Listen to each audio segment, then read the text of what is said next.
Nu știu ce trebuie să iau de aici, ori tulpina, ori frunzele. Încă nu știu. Cred că am nevoie și de o lămâie. I-am rupt-o perfect. Și cam atât. Cred că dăm menta la o parte.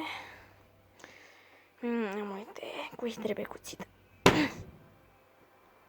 Mie îmi trebuie cuțit. Ok.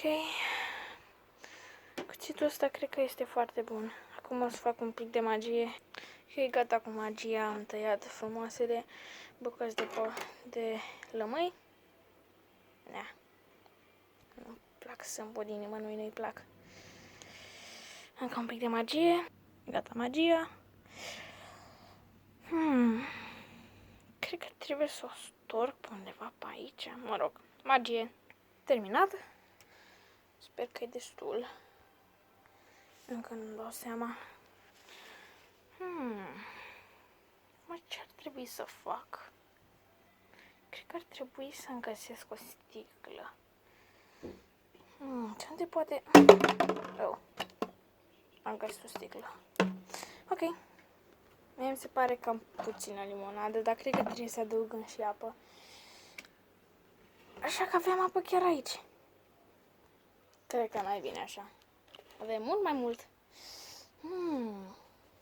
Cred că ne-ar cam trebui niște miere, dar nu-mi dau seama. Eu zic să pun. Ne-ar cam trebui un ingredient secret. Așa, niște mentă.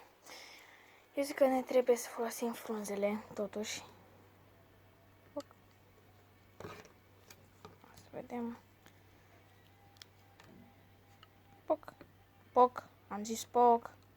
Așa, poc. Bravo. Frunză. Frunză. Frunză. Frunză.